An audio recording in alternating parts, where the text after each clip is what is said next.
In this video, I take one of my cherry bushes and make 10 more. Real simple and easy. Come, join us, learn. Welcome back to the Abundant Harvest Homestead. I am Papa Pepper, and behind me somewhere, where you at, Bugger? Right here. That's my little Bugger. He's Buddy Pepper. He's 3. But today we're learning about plant propagation, right? Yeah, that's why I got all these pots. Wow, that just caught my eye. Look at all those winged beans.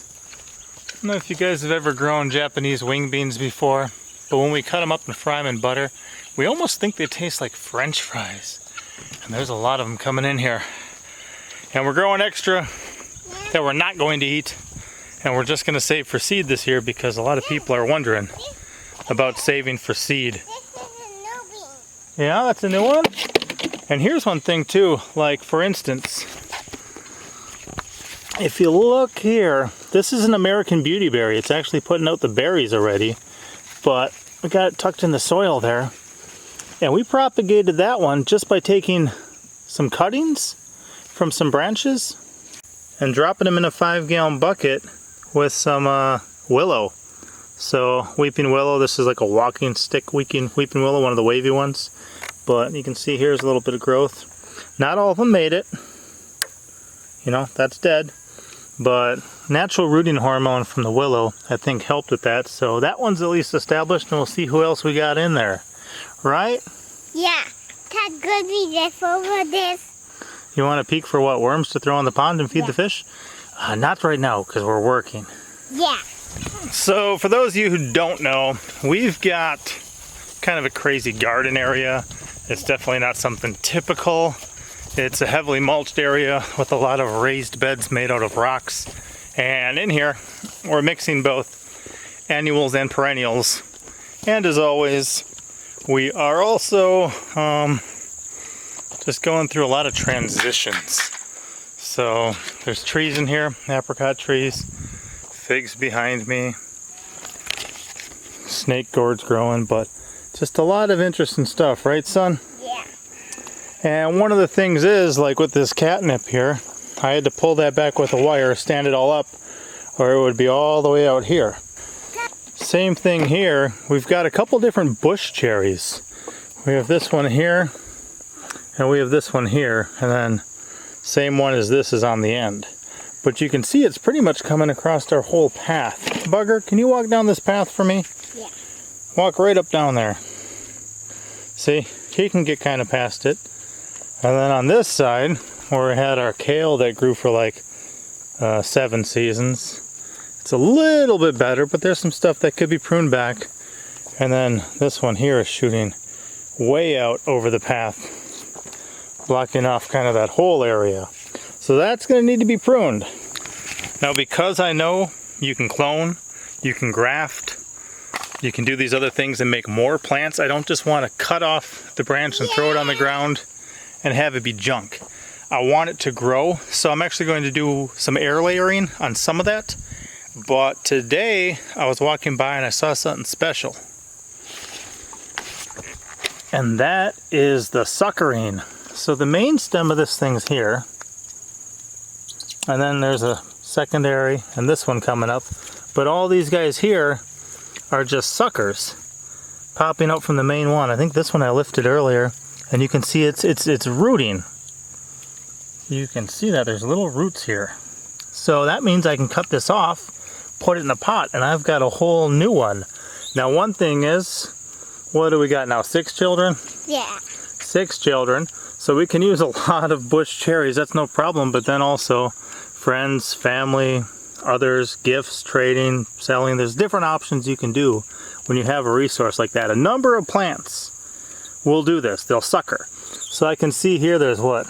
1, 2, 3, 4, 5, 6, 7, 8, 9, 10, 11, 12. Yeah, there's probably over 20 that I can get off of this one without really even disturbing the original one, just because there's that many of them growing. And that looked like it broke off. That is 2, and we can separate them and get some pots ready. Yeah. It's a similar situation here. I got to stand this guy back up. This is a wild plum tree I'll be grafted into, but wild plum trees are very well known for, look, Here's one. Okay. Here's another one. There's one in there. There's a couple up there in the path. This guy here. That guy there. So it's running roots out underground that are sprouting up in different places. To me, I got to pull some sort of weeds anyway. So if I pull a weed, that's a whole new plant. That's not a bad thing to me. Kind of like if you see the golden raspberries coming out in the path up there. All those are actually going to get lifted and given to some friends of ours so they can grow their own golden raspberries. Whoa, bugger. You got so many ready. You ready to do this? Yeah. All right. So I'll be doing grafting with some of this when I prune it. I'll prune the scions when they are dormant. And then as the tree starts to wake up, the rootstock, I'll be grafting into it. Maybe I'll graft some of these cherries into that plum right there because they're both stone fruits. Look at this thing. What is it? I found it on the zip. Let me see. Wow, look what he found. Do you see it looks like it has fake eyes up there? Yeah. That's kind of cool caterpillar. You know what? That'll probably turn into some beautiful butterfly or moth. We should look up what that is and do some research. Can you find a safe place to put it? Yeah. All right. So we'll be taking some cuttings from this and grafting. I will also be doing air layering. Air layering is my next project, but today we're just going to be doing some of these suckers. So I'll show you what that looks like quick. It's very easy, and I'm not even going to use any rooting hormone. As long as they stay wet, moist, and they don't completely dry up, they should work great. And then, like I said, if I can have another 20 of these bush cherries to plant, a lot of the existing stuff on my property is going to get phased out and more edible stuff. So I can replace some of the bushes that don't really do anything for our family or for our animals, and I can replace them with some of these, and then we can have fruit off of them. So I did say I could probably get 10 of them or 20 of them out of there. I got 10 pots ready. I got you ready. Yeah. And I'm just going to set up a shot here and show you. Pretty much I'm going to follow the stem back under the ground a bit, snip it off, make sure there's some roots on this side of it, and then place it in the pot. And that's really that easy, isn't it? Yeah. So I didn't start doing this stuff till my 30s. He gets to do it when he's 3. If you guys haven't started doing it yet, it is never too late. Take advantage of situations like this because this one will die eventually. So if you got a baby too, that just gives you the assurance that you can have one in the future, even when the older ones phase out.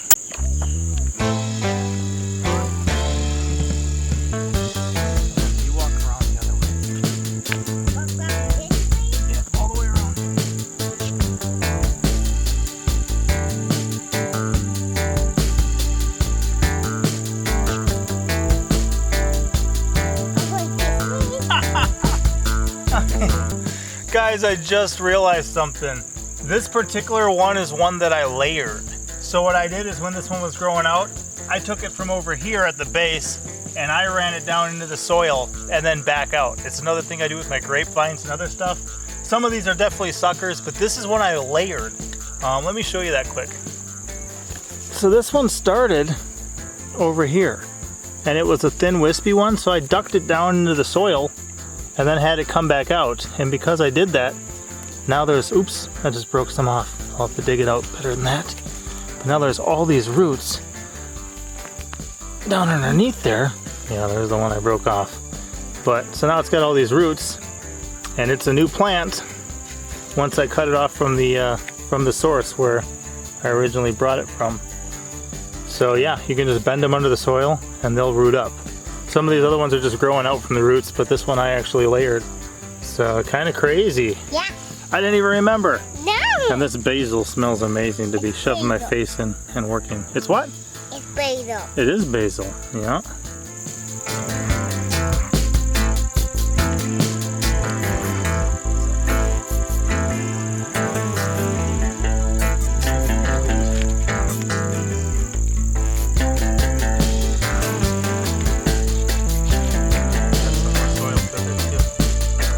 I'm gonna add some more soil to this pot, guys, but that's one done. It's just that easy.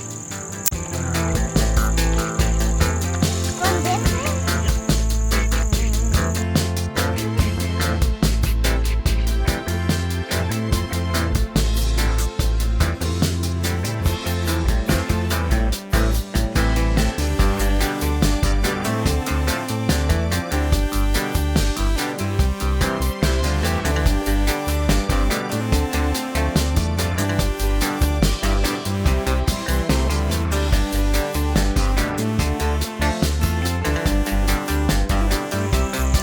This is a good example of exactly how a sucker like this works.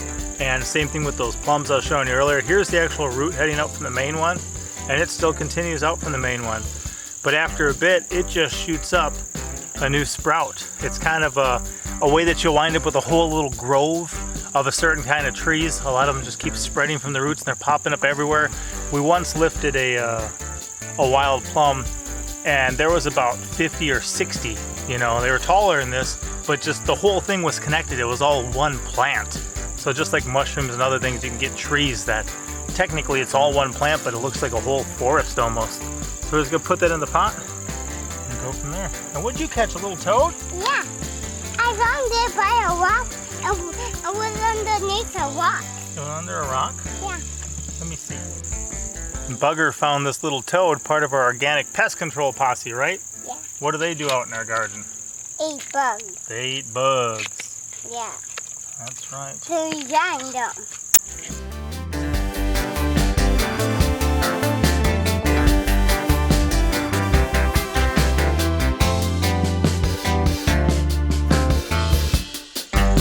This is a great example too. I don't know how much that you guys can see, but it's shooting out all these new runners in every which direction.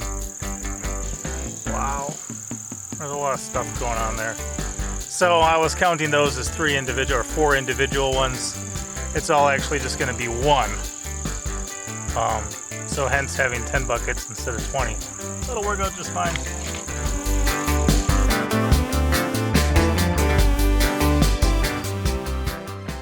So at this point, I'm done. I did my 10.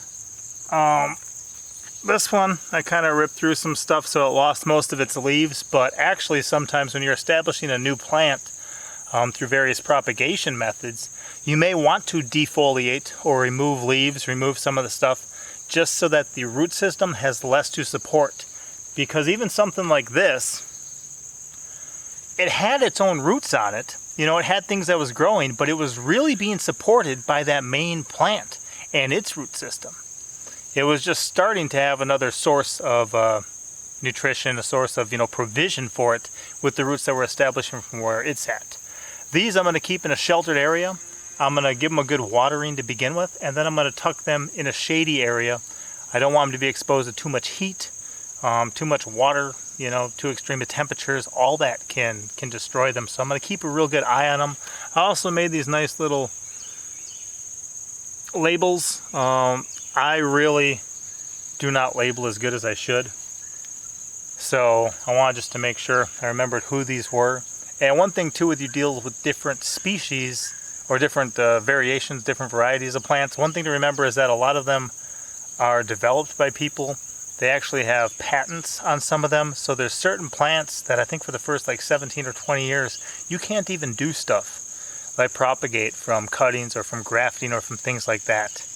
It's kind of one of those areas that not everyone talks about, not everyone agrees with, but I figured I'd throw that out there. You got to know, what variety you have and if that's something even you can legally do, or if technically you're breaking the law and having some patent infringement on somebody else. So I did get 10 here. I'll show them to you real quick. Some are bigger than others, but really, if you had this in here for about a month maybe, and the root was established and it was growing, maybe showing some signs of new growth, it wouldn't be that different from what you pick up, at a nursery or buy out of a seed catalog. This is how a lot of people do things. Over here you can see there's still a lot of new growth coming off the main shoot. And then all this other stuff out here too. A couple of roots that were broken off, and those could technically, possibly, shoot up new heads too. So I'm going to add a little bit of compost to the top layer of this to hold it all in place, kind of cover up where I was messing. Eventually this guy's going to come off too. That's a weed. But this whole section here is going to come off, and I'm going to have a whole nother, bush. And this is a propagation method. A lot of people use it. If you're not familiar with it, feel free. I could take any one of these, like I was showing too, and just bend it back into the soil, run it underground for a minute, and it'll send some roots there, and then I can snip it off from the main plant and have a new one. But this one suckers well enough on its own, I don't need to worry about that. As always, if you found this helpful, feel free, please give a thumbs up or a thumbs down. It doesn't really matter. Just that it made an impression with somebody. helps. And What yeah. cookies, Dad? What are you doing? Oh, one more bucket? Yeah, I didn't fill that bucket. You want to come say goodbye with me? Yeah. Goodbye. No, you got to come on this side of the camera. Goodbye. You tell them thanks for watching. Thank you for watching. And tell them now you can make more cherries. Now you can make more cherries. Say bugger out. Bugger out.